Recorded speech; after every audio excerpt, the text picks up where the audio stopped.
En la primera conferencia, esta es la segunda conferencia de esta serie, Israel, la higuera y los últimos tiempos, compartí que cuando Jesucristo dijo que cuando viéramos la higuera reverdecer, cuando viéramos que salían las hojas de la higuera, sabríamos que el tiempo había llegado.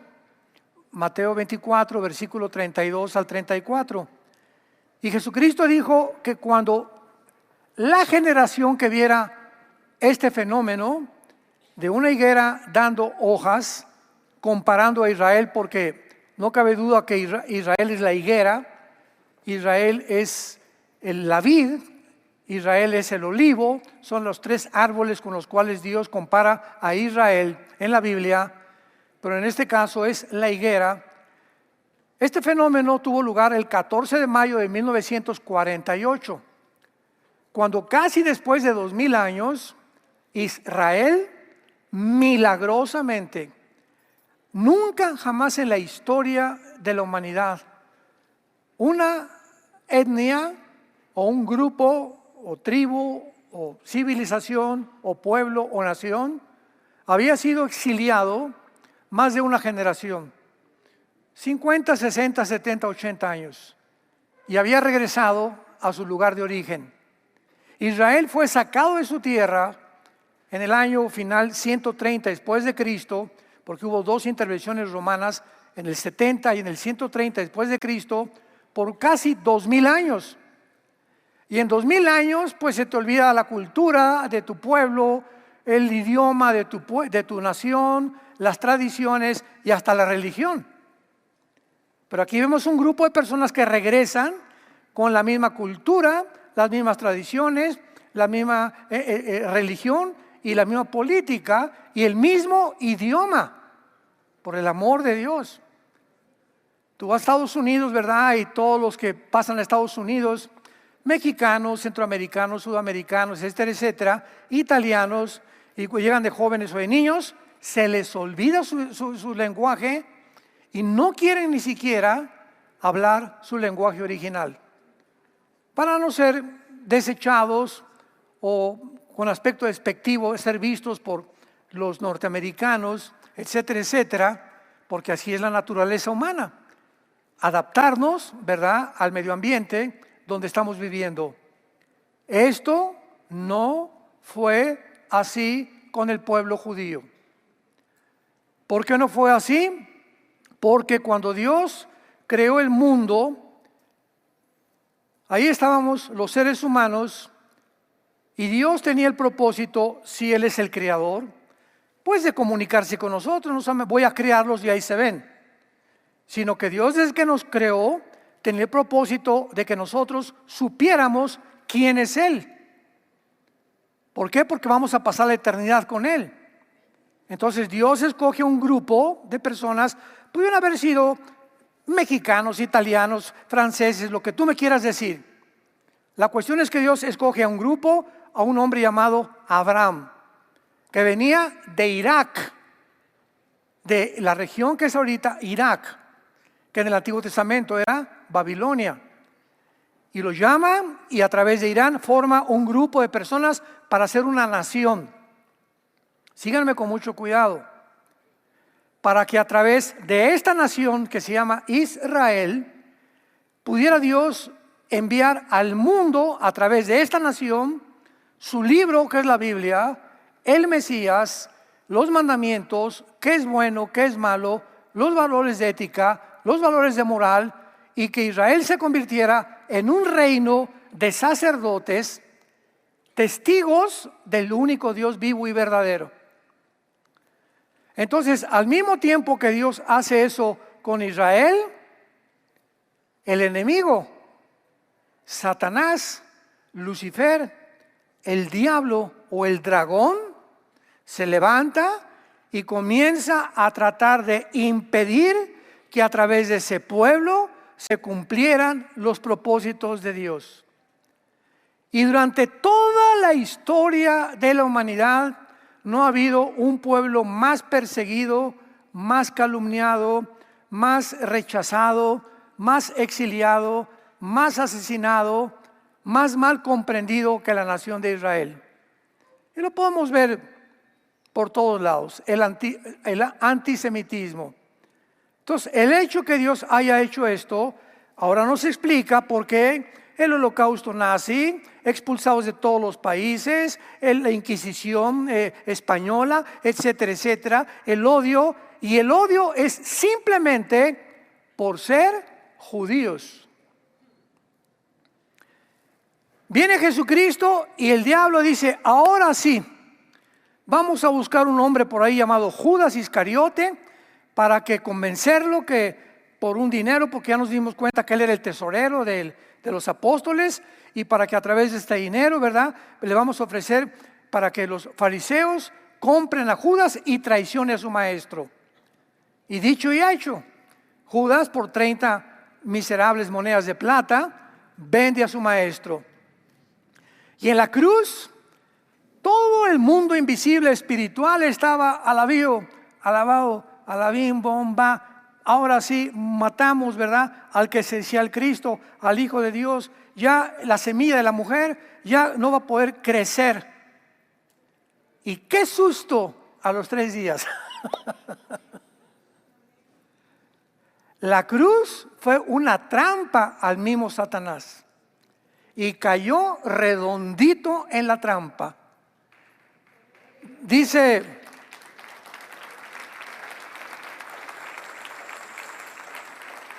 el apóstol Pablo en la primera carta a los Corintios, capítulo 2, si los príncipes de este mundo, o sea, se refiere a los principados, potestades satánicas, si ellos hubieran sabido quién era Jesús, nunca lo hubieran crucificado. El susto que se llevaron cuando resucitó Jesucristo y venció la muerte, Satanás y el pecado. Y eso estaba escondido. Aún el mismo pueblo de Israel, la palabra Mesías muy pocas veces aparece en el Antiguo Testamento. Aparece el siervo sufriente, como Isaías 53, vendrá alguien de la descendencia de David, y la esperanza era que aquel que viniera era el que iba a liberar a Israel del imperio romano.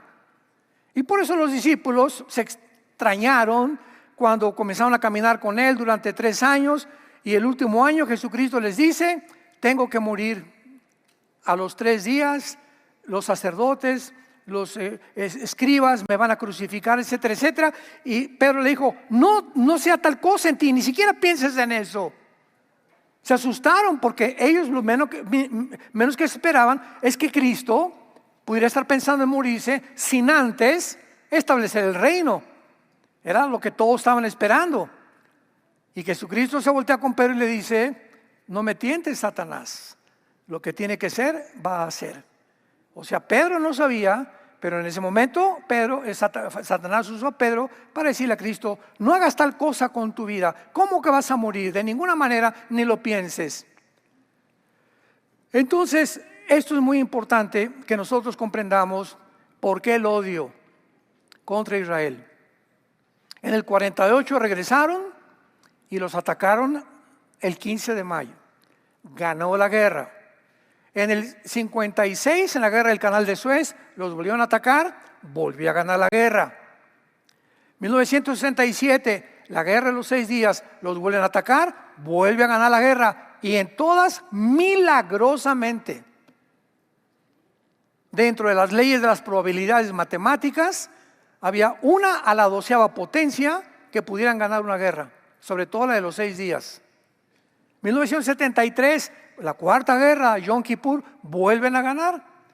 Y finalmente, pues los árabes se juntan y un hombre llamado Yasser Arafat inicia la Organización para la Liberación de Palestina. La Organización para la Liberación, o sea, ya querían liberar la Franja de Gaza de los judíos, sin que los judíos hayan estado ahí, porque estaba Egipto controlando la Franja de Gaza. Estaba Jordania controlando el Banco Occidental, donde se encuentra Jericó, y estaba Siria, Egipto, Jordania, Siria controlando el norte, las colinas del Golán, y todos estos 3 lugares se los arrebataron en la guerra de los 6 días. Y ahora Israel controla, ¿verdad?, el Banco Occidental, las colinas del Golán y la Franja de Gaza. En el 2005 se las entregó al Fatah, a la autoridad palestina para que ellos se encargaran de gobernar. Ellos no quisieron gobernar y formaron un grupo militar llamado Hamas para poder militarmente algún día derrotar a la nación de Israel. Esto es muy importante porque lo que hace el renacimiento de Israel milagroso es que ninguna otra nación, repito, ha regresado después de haber sido exiliada por más de una generación. En Isaías 66:8 dice la Biblia: ¿cómo podrá una nación nacer de un solo día? Hace 2700 años profetizado que iba a suceder. Muy bien, abran sus Biblias en el libro de Amós, en el Antiguo Testamento. Amós está casi después de Daniel, Oseas, Amós. Y veamos nosotros que nadie pensaba que casi después de 2000 años Israel pudiera regresar a su tierra. Y todo lo que Dios ha hecho con Israel, los cristianos tenemos que entender por el amor de Dios. Dice Daniel 12, los entendidos entenderán. Tenemos que entender qué está pasando, porque estamos llenos de redes sociales, TikTok, Instagram, y Facebook, y YouTube, etcétera, etcétera, y radio y televisión, formando y moldeando las mentes de los seres humanos de la forma que la agenda global quiere que pensemos, que percibamos el mundo de acuerdo a como ellos lo perciben, que le llamemos malo a lo que ellos le llaman malo y bueno a lo que ellos le llaman bueno. Pero el cristiano no es así. Nuestra mente es formada por este libro. Y venimos a este libro para checar si lo que están diciendo es verdad. Y esta falta de información de este libro ha dado pie para que se vuelva un antisemitismo, un odio contra Israel, aún de los mismos cristianos. Aún de líderes cristianos. ¿Por qué? Por la desinformación y por la falta de convicciones que no han en sus vidas asimilado el plan y los propósitos de Dios para esta nación. Dice Amós 9, 14 y 15. Vean ustedes esta profecía y ojalá que tengan una pluma ahorita junto a ustedes. Y dice así: fue escrita hace 2500 años. 2500 años. Para que le pongas al principio de Amós, profecía dada hace 2500 años.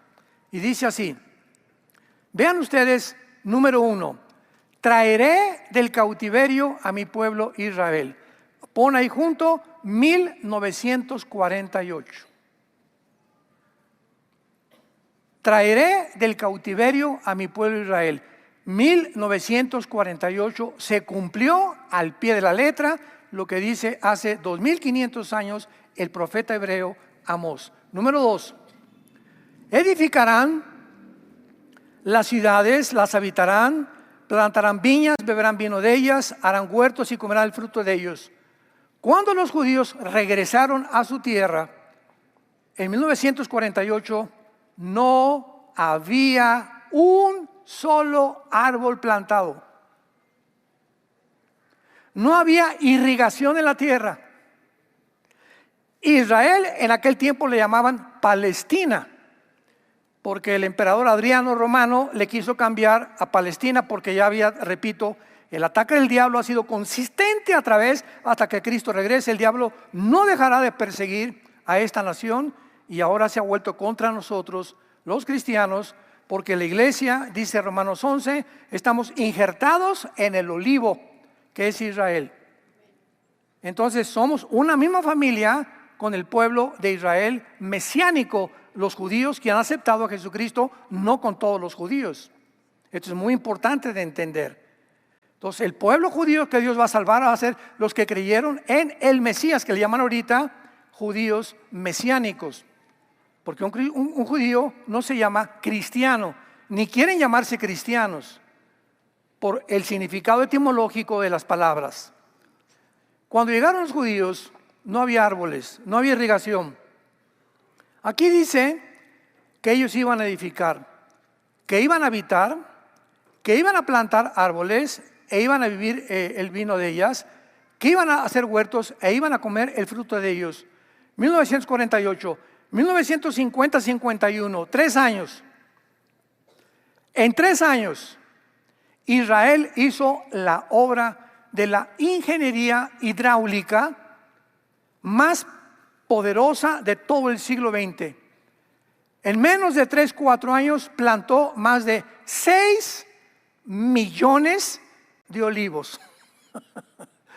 Un árbol por cada judío que mató los nazis en la Segunda Guerra Mundial. Se cumplía la segunda profecía. Una tierra vacía, desértica, sin árboles, se convertía en un Edén. Número 3, la más importante, el versículo 15, la tercera profecía: pues los plantaré sobre su tierra y nunca, nadie desde que lleguen los va a sacar de ahí. Nunca más serán arrancados de su tierra que yo les di. ¿Por qué? Porque lo ha dicho el Dios del universo, el Dios Jehová, el Dios de Israel.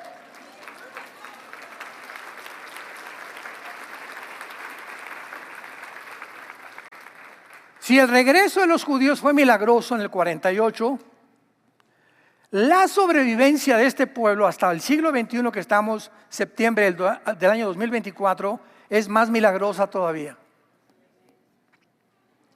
4 guerras no han podido acabar con ellos. Se han formado grupos terroristas financiados y sostenidos por la nación de Irán. Irán es la mamá de todos los grupos terroristas antisemitas que tienen como objetivo final exterminar el Estado de Israel.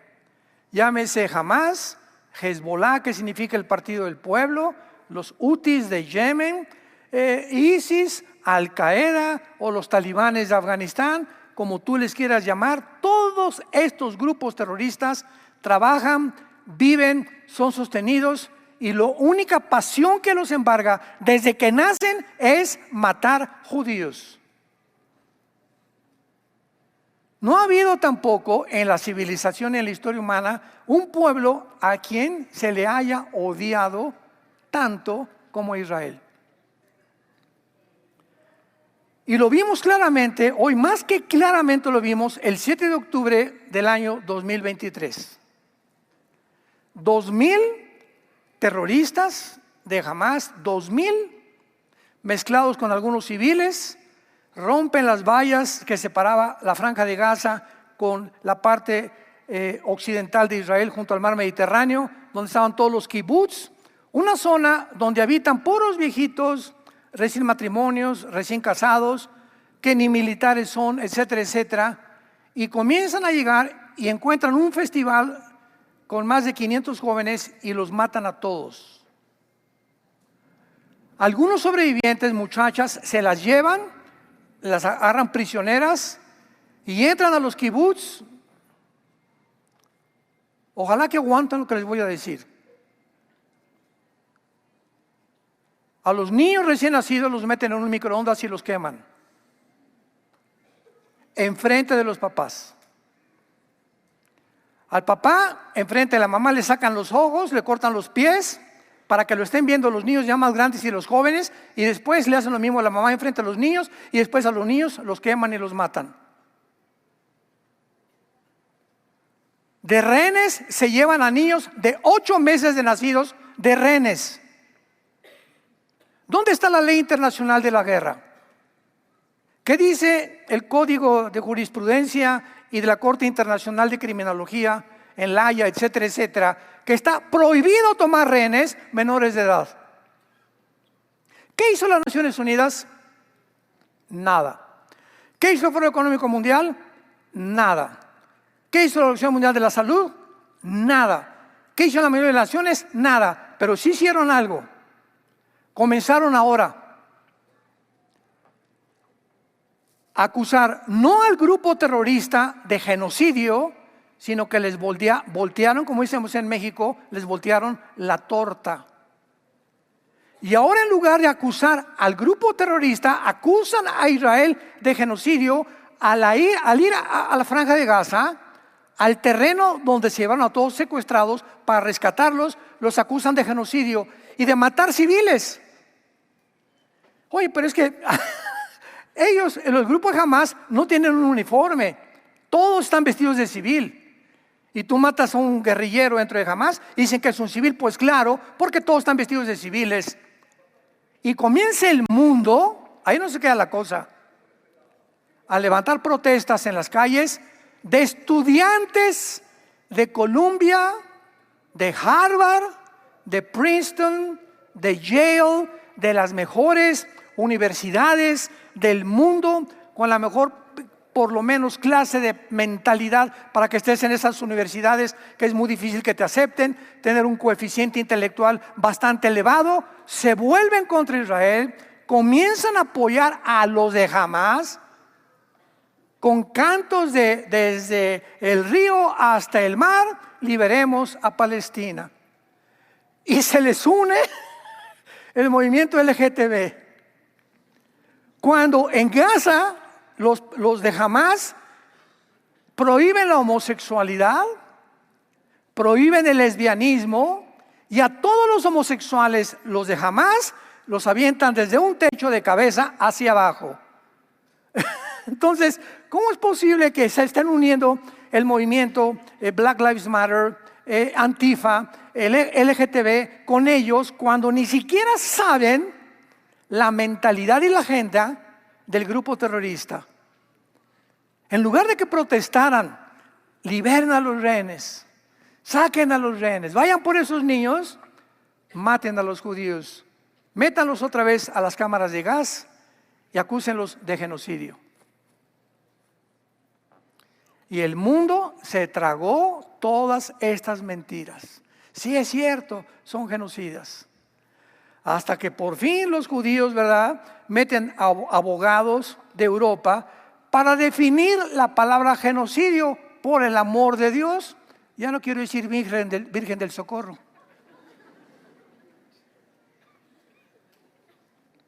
Vamos a comenzar. ¿Qué es genocidio? La palabra genocidio no existía antes de 1945 de los nazis. Y la inventó un abogado en Europa para definir el crimen de los nazis, porque no era un crimen común y corriente. Habían matado civiles. ¿Cómo en una guerra meten a campos de concentración? Una guerra es ejército contra ejército, prohibido. Los civiles tienen que morir. Una bomba que cae, de la bomba atómica mató a casi 150,000 japoneses judíos, ¿cómo se llama?, de víctimas civiles. Pero ir directamente contra ellos, ¿verdad?, pues eso es lo que es un genocidio. La palabra genocidio significa cualquier intento de matar a civiles por cuestiones religiosas, o por cuestiones políticas, o por cuestiones étnicas. Y el grupo de Hamás entró a matar a civiles judíos por la religión y porque odian a los judíos. Eso es un genocidio.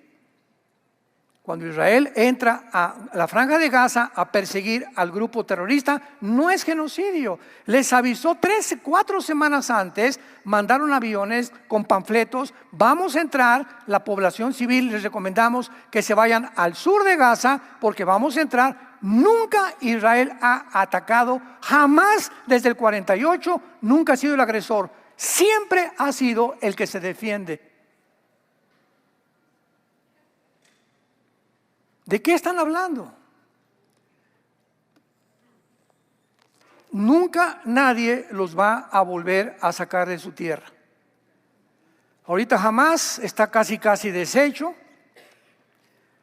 Y los de Hezbollah, que siguen mandando cohetes y pedradas a Israel, ¿qué les pasó hace 3 días? ¿Supieron? ¿No leen el Calimán?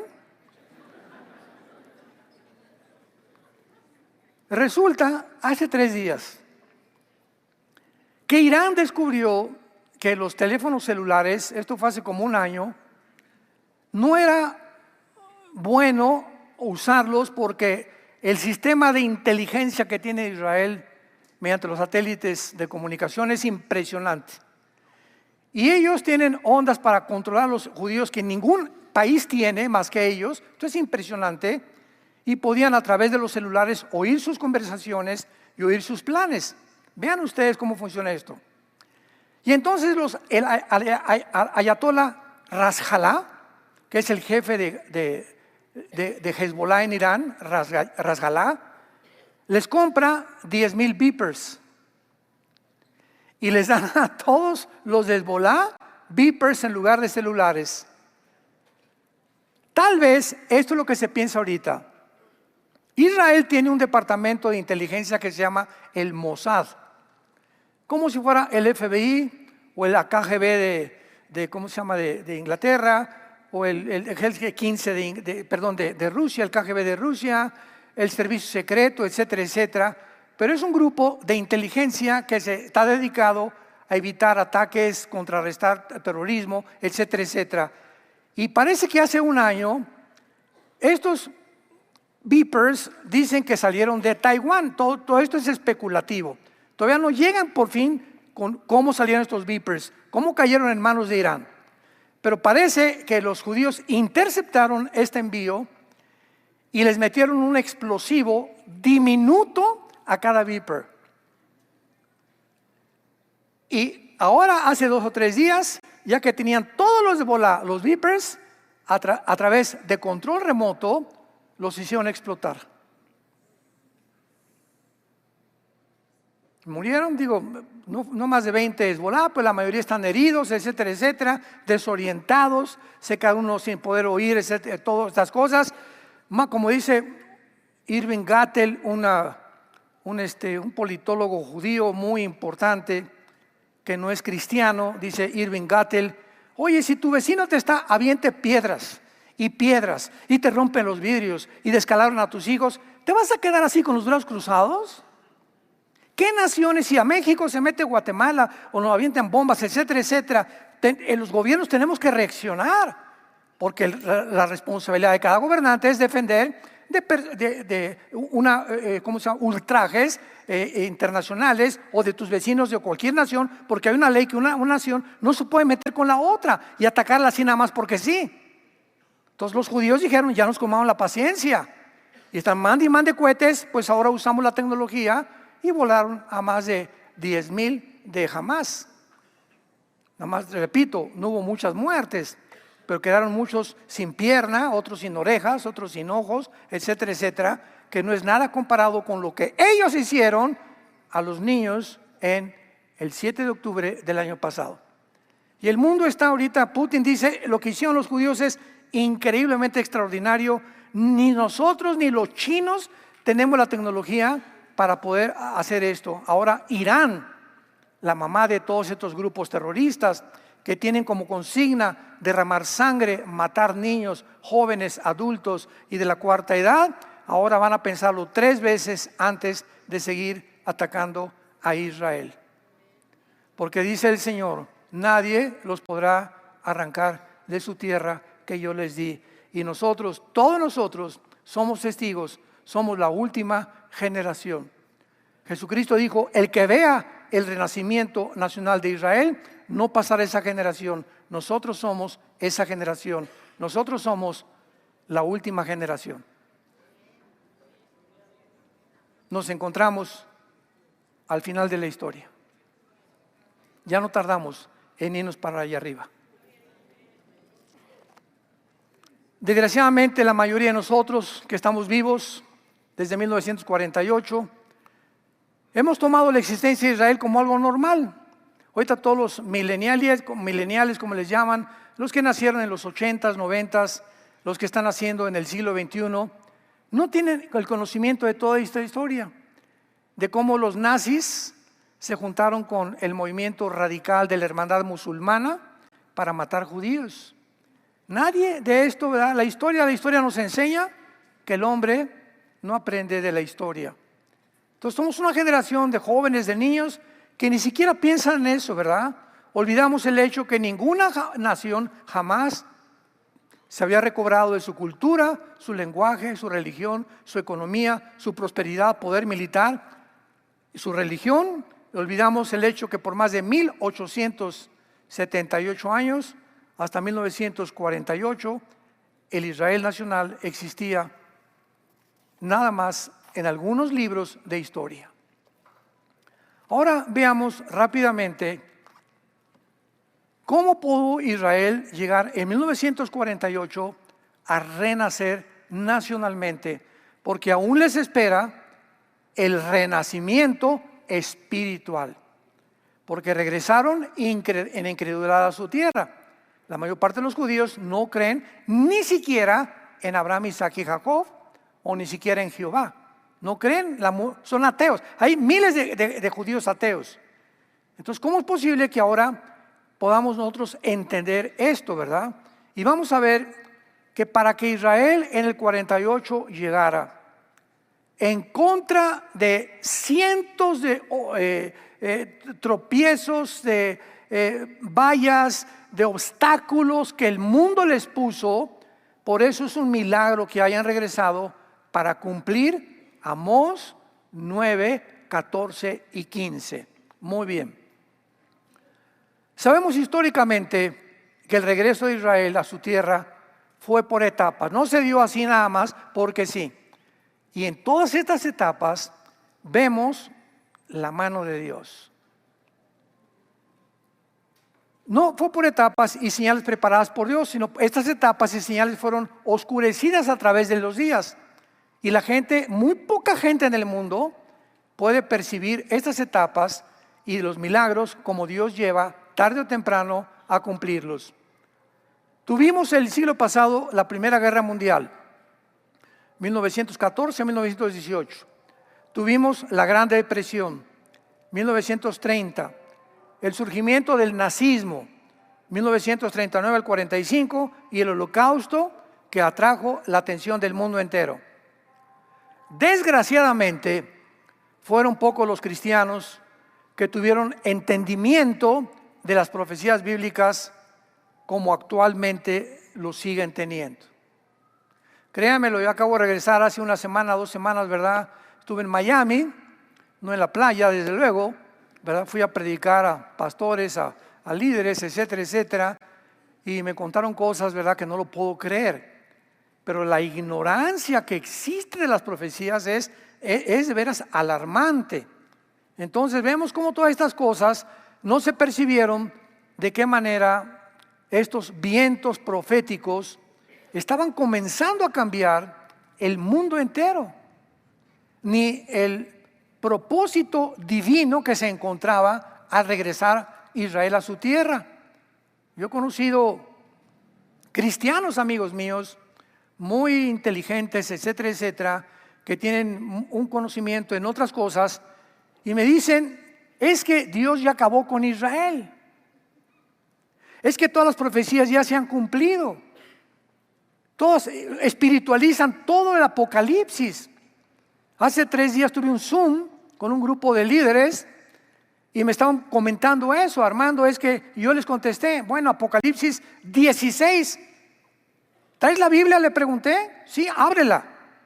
Checa el versículo 12 y el versículo 13 que dice. Y el río Éufrates se va a secar para que vengan los reyes del oriente a la guerra, a la tercera guerra mundial, a exterminar a Israel. Le pregunté, ¿tú eres de las personas que dices que ya Dios acabó con Israel y que ya las profecías se cumplieron por el amor de Dios?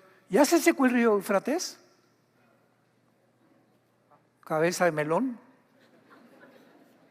¿Ya se secó el río Éufrates? No, pues aquí dice que se va a secar, entonces tiene que ser futuro, por el amor de Dios. Dice que vino 3 espíritus que poseyeron al dragón, que salieron del dragón, del anticristo y del falso profeta, y se fueron a los gobernantes del mundo para poseer demoníacamente a los líderes del mundo y reunirlos en Israel para exterminar a Israel, donde el odio va a crecer a tal manera que no serán ya solamente los árabes, serán naciones del mundo entero, como lo estamos viendo ya, que se van a ir en contra de Israel para acabar con ellos. ¿Por qué? Porque están influenciados satánicamente. Le pregunté, ¿esto ya tuvo lugar en el mundo? No. Entonces, ¿cómo es posible que lleguen a esa conclusión? Que ya las profecías ya se cumplieron. No creemos en el milenio. Lo que pasó en el 48 no tuvo ningún significado en la historia para Israel, por el amor de Dios.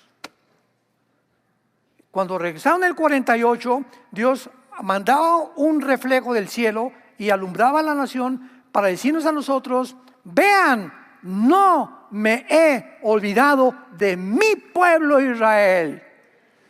Para que vean que se iba a cumplir, regresaron, y si han regresado es porque soy fiel, y si soy fiel con ellos, lo seguiré también con ustedes, la iglesia.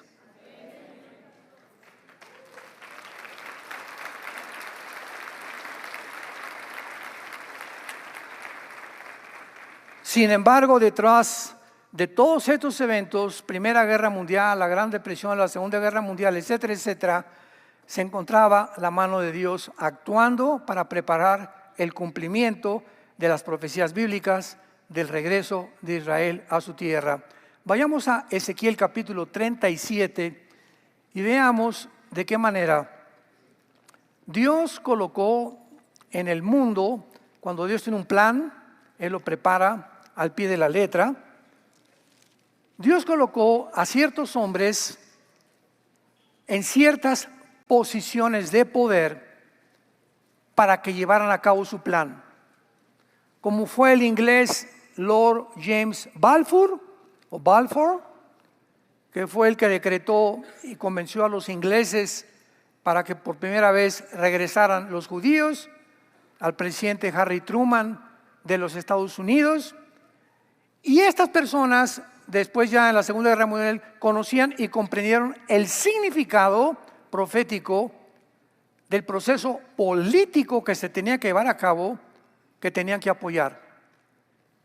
En Ezequiel 37 se profetiza el renacimiento de la nación de Israel por etapas de una forma extraordinaria.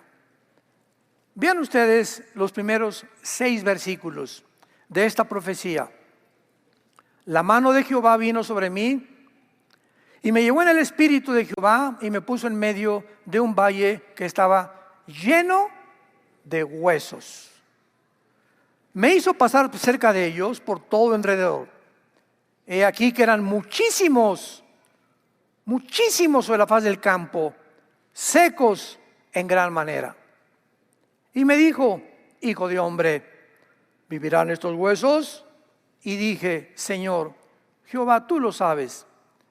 Aquí vemos a Ezequiel, que lo lleva Dios a un valle, puros huesos, puras calaveras, por todos lados, pero había miles de calaveras, imaginémonos nada más. Y Dios le hace una pregunta capciosa al profeta: ¿tú crees que pueden estos huesos vivir? Señor, esa respuesta solo tú la sabes. Yo no te puedo contestar, no, yo no sé, ni tengo idea, ni siquiera de lo que me vas a contar más adelante. Versículo 4. Me dijo entonces: profetiza sobre estos huesos y diles: huesos secos, oigan la palabra de Jehová. Así ha dicho el Jehová el Señor a estos huesos: he aquí yo hago entrar espíritu en vosotros y vivirán.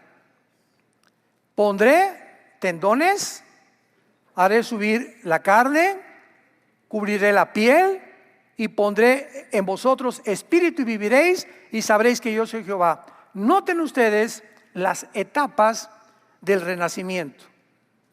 Comenzaría, ¿verdad?, en primer lugar, un movimiento espiritual que tendría que moverse en este pueblo que eran huesos. Israel alrededor del mundo, o sea, no tenían nación, no tenían vida, no tenían absolutamente nada más que estar exiliados por todo el mundo. Y pondré tendones sobre ustedes, pondré espíritu. Versículo 10 al 14. Y profeticé como me había mandado, y entró espíritu en ellos y vivieron. Y estuvieron sobre sus pies un ejército grande en extremo. aquí se profetiza no solamente el renacimiento de Israel, sino también el renacimiento del ejército mejor preparado del mundo en el siglo XXI, que es el ejército de Israel. ¿Por qué no han podido destruir a Israel? Porque ya prometió Dios, nadie los va a destruir y les voy a dar un ejército que nadie tiene. La aviación israelí, en los F-35 no hay pilotos en el mundo, ni ingleses, ni tampoco los de Rusia, ni tampoco de Estados Unidos, que se comparen con los pilotos judíos. Y ahorita Israel podría, ¿verdad?, con los puros pilotos acabar de un bombazo a Hamas, de un bombazo de Hezbollah, pero ahora todos son puros cohetes, misiles teledirigidos, donde va una caravana como la que mataron a algunos de los comandantes más grandes de Irán, una caravana de 6 coches. Y están los israelíes sabiendo exactamente en qué coche se encuentra la persona que están buscando y explota solo el carro donde va su blanco. Impresionante. Y están pero así, ahorita. Porque están eliminando jefe por jefe, como han eliminado también a los de Hamas, para poder ir reduciendo y debilitando la fuerza que ellos tenían. Pero no acaba ahí. Versículo 11, me dijo Jehová, todos estos huesos son la casa de Israel. He aquí ellos dicen, nuestros huesos se secaron, pereció nuestra esperanza y somos del todo destruidos. Por tanto profetiza y diles, escuchen, así ha dicho Jehová el Señor. He aquí yo abro vuestros sepulcros, pueblo mío, os haré subir de vuestras sepulturas y os traeré a la tierra de Israel. Y sabrán que yo soy Jehová cuando abra vuestros sepulcros y os saque de vuestras sepulturas, pueblo mío, y pondré mi espíritu en vosotros y viviréis y os haré reposar en vuestra tierra y sabrán que yo soy Jehová. La segunda parte de esta resurrección del espíritu tendrá lugar en la gran tribulación. Israel ahorita ha renacido con huesos, con carne, con cuerpo, pero el Espíritu de Dios no está más que en algunos de ellos, como una promesa. Pero el renacimiento de regresar y reconocer a Jesucristo como el Mesías tendrá lugar al final de la gran tribulación. Apocalipsis 1:7, y verán al que traspasaron y harán lamentación por él. Zacarías capítulo 12, porque derramaré mi espíritu sobre Israel y llorarán como llora el hijo unigénito. Y haré cesar el pecado y sus transgresiones para siempre y volverán ellos a ser mi pueblo. Y si este amor de Dios por este pueblo que Él escogió desde el principio, ellos fracasaron, crucificaron a su hijo, pecaron y aún así Dios dice, no van a impedir cumplir mi propósito en ustedes, lo hará con nosotros la iglesia también. Tú eres cristiano y has recibido a Cristo como tu Salvador y has pecado tal vez, has abortado, te has divorciado, te has casado ya 3 veces, estás en un lugar donde has engañado a la gente, has traficado drogas, has robado, inclusive tal vez hasta hayas quitado la vida a alguien. Dice la Biblia, la sangre de Cristo te limpia de todo pecado. Esto se llama gracia. ¿Saben ustedes que la palabra gracia no aparece en ninguna religión? En ninguna es la palabra gracia, porque es una palabra que implica algo que no merecemos.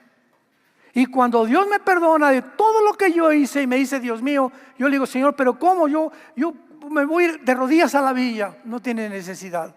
Me voy a golpear con pencas de aguacate y de maíz para sangrar y para que veas cuánto sufro. No tiene necesidad de hacer eso. Voy a construir las mejores iglesias en México. Voy a construir asilos, orfanatorios. Nada de lo que hagas te garantiza mi salvación. Mi hijo lo hizo todo en una cruz. Vean vengan a mí, todos ustedes que están trabajados y cargados, que yo los haré descansar, dice el Señor. El perdón no es por nuestras buenas obras, el perdón es por lo que hizo Cristo en la cruz. Israel no merecía lo que Dios está haciendo con ellos, y algunos de nosotros lo merecemos. No juzguemos antes de tiempo, Israel. Nada, lo crucificaron, y los judíos como lo acusaron. Los judíos mataron a Cristo. ¡Qué mente más cerrada!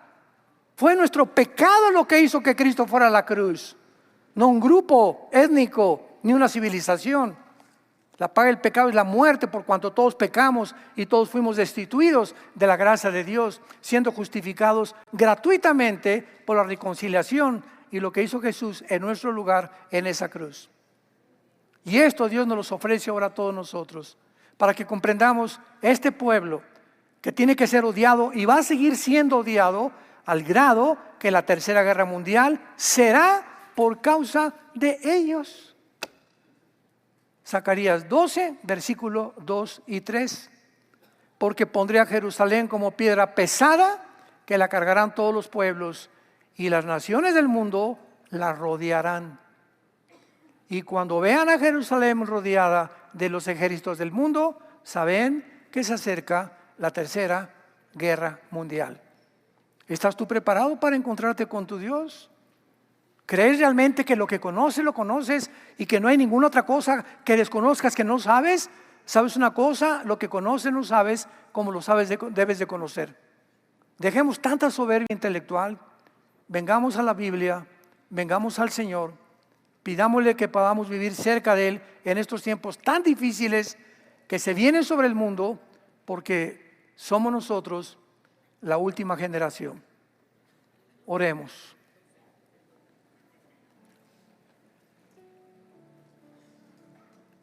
Que el Dios y Padre de Jesucristo nuestro Señor,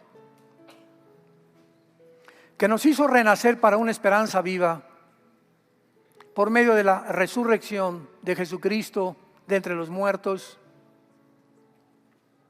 nos dé un espíritu de sabiduría, de inteligencia, de conocimiento, de discernimiento espiritual, para que siempre percibamos el mundo, aceptemos su verdad y no seamos desviados por ideologías, filosofías, opiniones de un mundo que vive hoy más que nunca en tinieblas, confundido, donde hemos llegado al grado de ver que el mundo ya no sabe qué es bueno y qué es malo.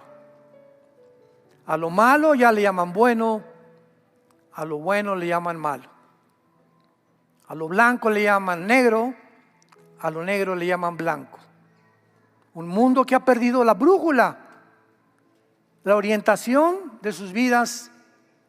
Al hombre y no es hombre y es mujer, la mujer y es hombre, y donde todo se ha descarriado como un tren que se ha salido de las vías y se dirige a su autodestrucción. El mundo está como un barco sin capitán, sin cartas de navegación, llevados por un viento de doctrinas, de ideas, de un lugar para otro.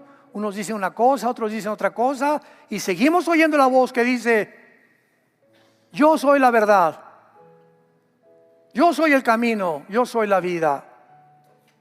Yo soy el pan que descendió del cielo. Yo soy la resurrección y la vida.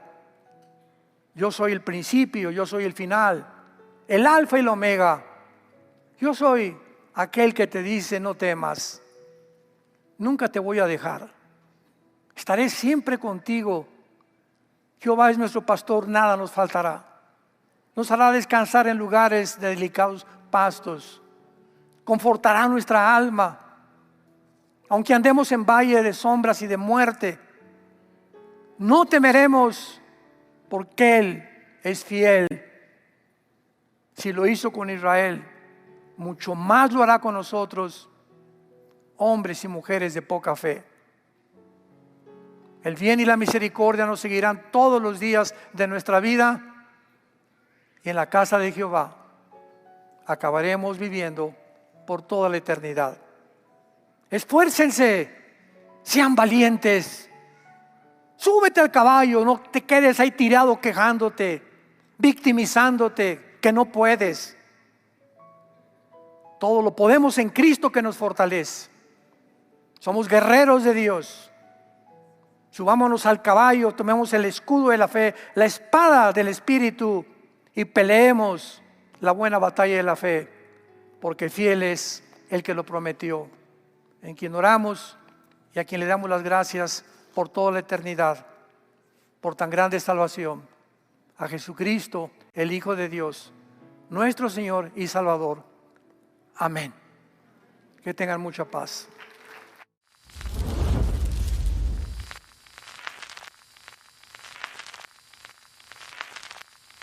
Hola, ¿qué tal? Me da mucho gusto saludarles y quisiera simplemente comunicarles que gracias a todos ustedes a través de todas las naciones del mundo que aman la palabra de Dios y que realmente están interesados en que nosotros como organización Vida Nueva para el Mundo y Armando Alducin Ministries continuemos predicando el Evangelio de la Gracia de Jesucristo y que podamos nosotros continuar haciéndolo gracias a sus donaciones.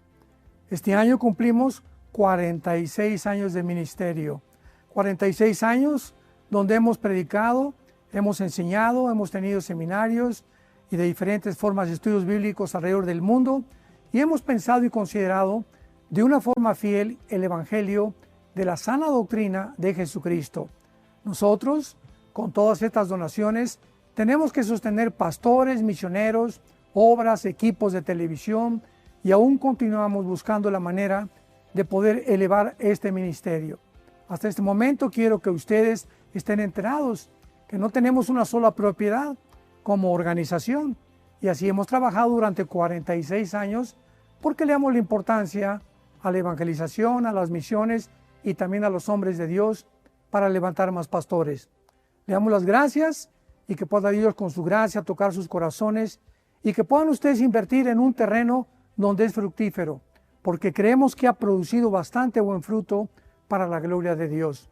Gracias, muchas gracias por sus aportaciones y por las donaciones que sabemos ustedes continuarán haciendo para que podamos continuar siendo fieles en la predicación del Evangelio de la gracia de Dios. Que Dios les bendiga.